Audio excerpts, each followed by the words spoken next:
मुनिवर, गुरु वशिष्ठ तो कहते थे कि आप एक शूरवीर राजा थे, फिर आप तपस्वी कैसे बने? ये बहुत पुरानी बात है राम। मैं राजा था, मेरे प्रकाश हर प्रकार की शक्ति थी। एक दिन मुझे मालूम हुआ कि मुनि वशिष्ठ के पास कामधेनु गाय है जो हर इच्छा को पूर्ण करती है। मैंने वह गाय अपनी शक्ति के बल पर उनसे लेनी चाहिए। उनके द्वारा इनकार करने पर हम दोनों में घोर संग्राम हुआ और इस युद्ध में क्षत्रिय बल हारा और ब्रह्म बल जीता। फिर मैंने प्रतिज्ञा की कि या तो ब्रह्म ऋषि कहलाऊंगा, अन्यथा अपने प्राण दे दूंगा। मैंने घोर तप किया तो ब्रह्मा जी ने खुश होकर मुझे ब्रह्म ऋषि का वर दिया। उन्होंने मुझ में तथा मुनि वशिष्ठ में संधि भी करवाई।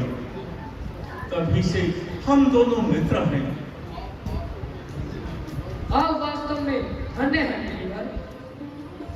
मुनिवर, पिताजी तो कहते हैं कि हमारी सीमाएं सुरक्षित हैं, कोई व्यक्ति दुराचारी नहीं है। फिर ये राक्षस कौन है? बेटा,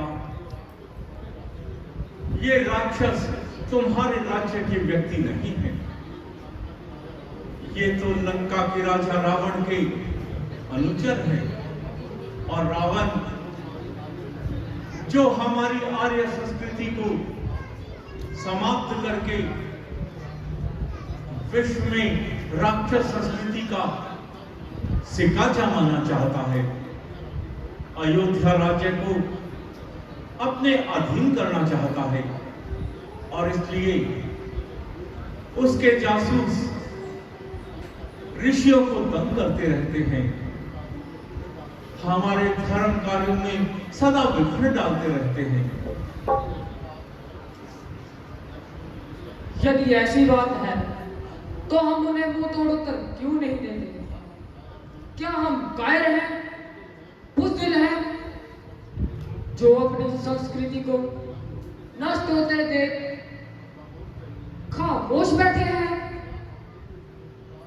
क्या हमने उनसे लड़ने की शक्ति नहीं है? शक्ति बहुत है लक्ष्मण, और इतनी शक्ति है कि हम एक रावण तो क्या, सैकड़ों रावणों को कुचल सकते हैं। परंतु उसके लिए अभी उचित अवसर नहीं है। तो क्या वह अवसर उस समय आएगा जब आर्य संस्कृति नष्ट हो जाएगी, हम पराधीन हो जाएंगे, सारी मर्यादा धूल में मिल जाएगी? नहीं, वो अवसर बहुत नजदीक आ रहा है राम। हम उस दुष्ट को इस देश की सीमा से खदेड़कर बाहर फेंक देंगे। उसे इस काबिल भी नहीं छोड़ेंगे कि कोई उसका नाम लेने वाला भी इस संसार में नहीं रहेगा। और ये काम तुम करोगे मेरे बच्चों, तुम करोगे। हम? वो कैसे गुरुदेव? क्या उपाय है उस राक्षस से हमारे धर्म की रक्षा का? जल्दी बताइए। बताता हूं, और सच पूछो तो मैं उसी लिए तुम दोनों को अपने साथ लाया हूं, ताकि तुम दोनों को सारी स्थिति समझा सकूं। क्योंकि जिस भारत भूमि का अन्न आप लोगों ने खाया है, उसकी रक्षा करना तुम दोनों का धर्म है। इसके अलावा राज्य माता के कई तथा मुनि विशिष्ट का भी मुझे यही आदेश है कि किसी बहाने तुम दोनों को यहां बुलाकर शस्त्र विद्या से प्रवीण कर सकूं, ताकि अयोध्या राज्य को, इस सारे देश को राक्षसों का डर हमेशा के लिए समाप्त हो जाए। और इस पुण्य कार्य के लिए सभी ऋषि मुनियों ने, राज्य माता केकई ने तुम दोनों को चुना है, वरना राक्षसों को तो समाप्त करना मेरे लिए कोई बड़ी बात नहीं है। ओह, तो ये बात है। कितना भाग्यशाली हूं मैं जो आप सबने इस पुण्य कार्य को पूरा करने का अवसर मुझे दिया। बताइए क्या आज्ञा है गुरुदेव? सबसे पहले तो वो शस्त्र ग्रहण करो जो मैंने तुम्हें दिए हैं। लो, ये बाण, ये अग्नि बाण है।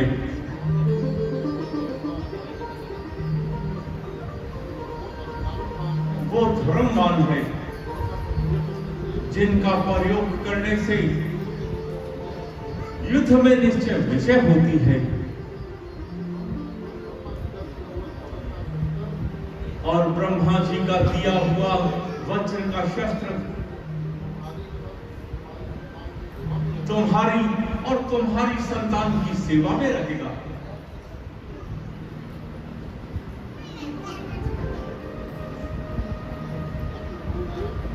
गुरुदेव, जब सत्य का बल और सत्य की शक्ति हमारी तरफ है तो कोई कारण नहीं कि हम इस कार्य में असफल हों। गुरुदेव, मैं आपके चरणों की सौगंध खाकर ये प्रतिज्ञा करता हूं, अब कोई भी राक्षस हमारे धर्म और संस्कृति की तरफ आंख उठाकर भी नहीं देख सकेगा। रावण ने अब तक जंगबाज देखे हैं, अमन के पुजारी नहीं। शाबाश मेरे बेटो, शाबाश। मुझे तुमसे यही आशा थी। उठो और इतिहास का मुंह पलट दो।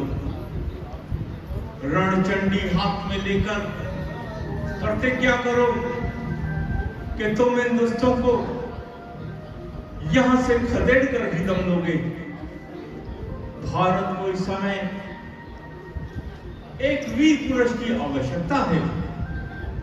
गुरुदेव, मैं आपके मुख से निकले एक एक शब्द का दिल से पालन करूंगा। हम इस देश के ऋणी हैं और जब तक इस ऋण को नहीं चुका देंगे चैन से नहीं बैठेंगे। माता ककई का स्वप्न अवश्य पूरा होगा, ये हमारी प्रतिज्ञा है।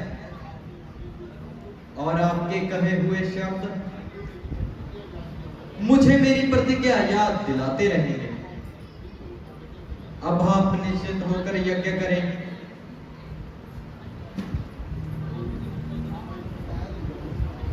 ठीक है मेरे बच्चों, मैं यज्ञ करता हूं और आप दोनों रक्षा करो हमारी। जैसी आज्ञा गुरुदेव।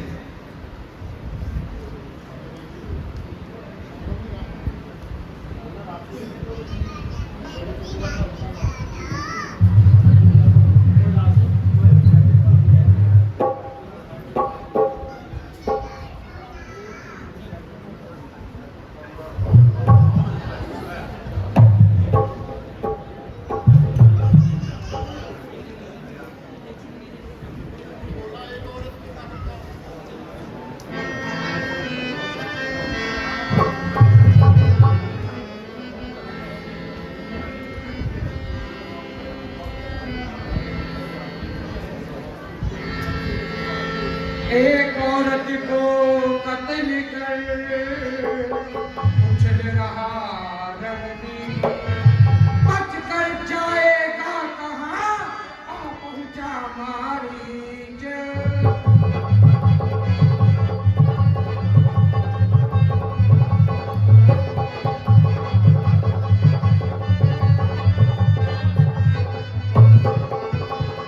आ पहुंचा मारीच, संभल कर आगे कदम बढ़ाना, खबर नहीं है शायद तुझको, जाने मुझे जमाना।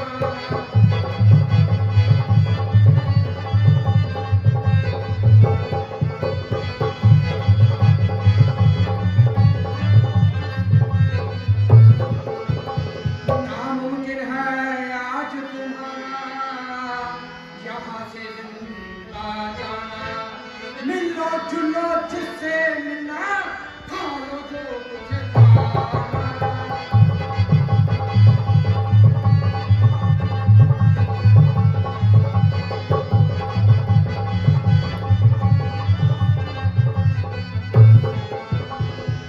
कहा है सर पर छाई रे, हिमाकत कभी समाई रे। कहा है सर पर छाई रे, हिमाकत कभी समाई रे। जब तुम्हें पहुंचाऊं बदला अपनी माता का, तो मारीच कहाऊं।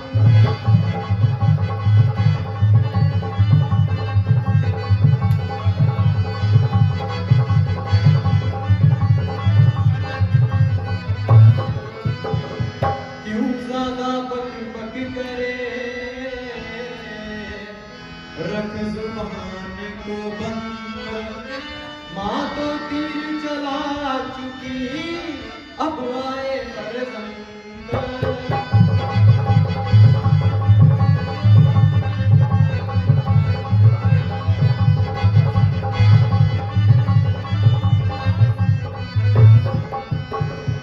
अब आए फरजंद बहुत कुछ शेखी दिखलाता है। बेईमान बदकार भला क्यों सर चढ़ता आता है।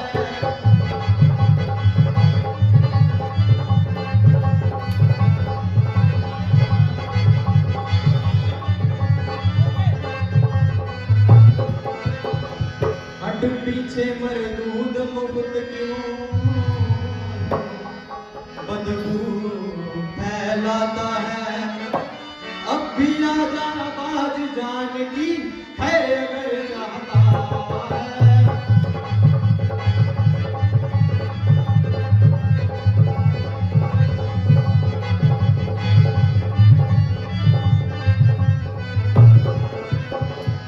जमाने भर के चला जा ठंडे ठंडे, जमाने भर के चला जा ठंडे ठंडे। आ जाए अगर बदला लेना, कल को फिर तू रामचंद्र को नाहक दोष न देना।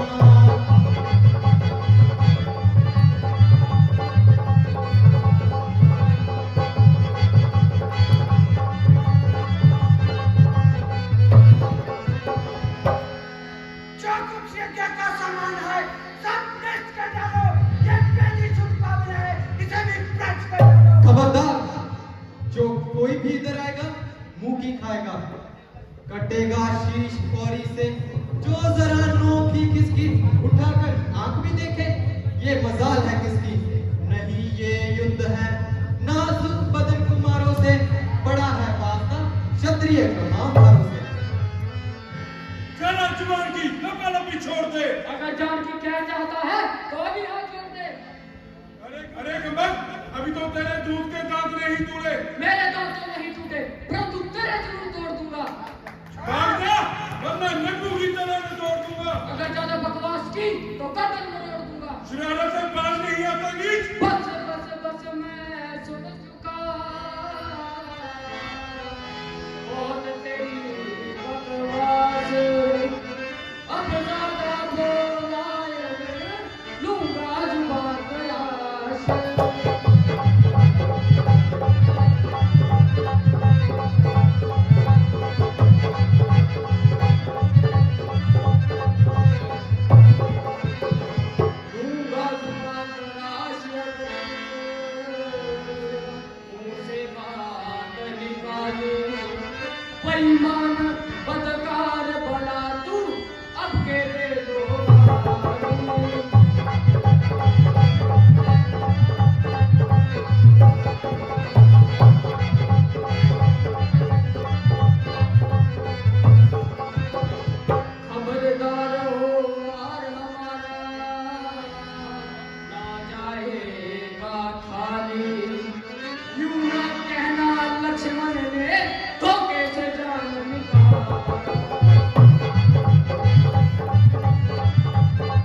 आगे पीछे भागना ना मर्दों का काम। भाग गया जो युद्ध से मर गया मौत हराम।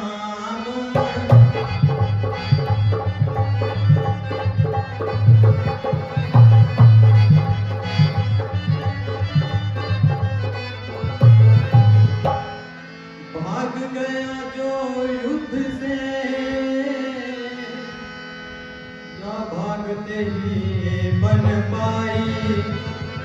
क्या मारोगे मरे हुए को लक्ष्मण करो समाई।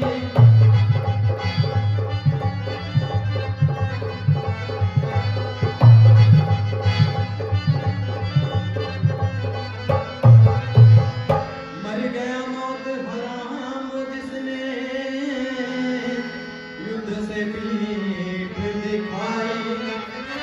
ऐसे कायर को मारा तो इसमें कौन बढ़ाई।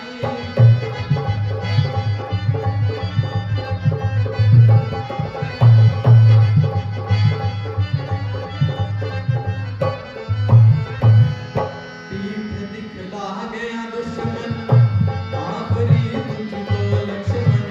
पीठ दिखला गया दुश्मन आखिरी तुझको लक्ष्मण। खोल दो शस्त्र भाई क्योंकि वो तो वीर लखन की देकर गया दोहाई।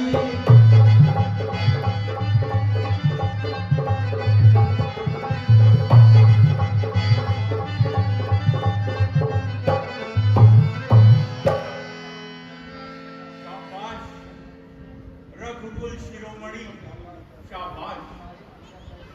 तुम्हारे अंदर वो शक्ति है जो बड़े बड़े पापियों को पांव के नीचे कुचल सकती है। और अगर तुम इस देश को एक माला की तरह देखना चाहते हो तो नगर नगर और गांव गांव जाकर धर्म का संदेश दो ताकि सारे भूमि पर राक्षसों के नापाक कदम उठ ना पाए। आप निश्चित रहिए गुरुदेव, राम के रहते ये आर्य भूमि ही रहेगी। मल्लेच्छ भूमि कभी नहीं बनेगी।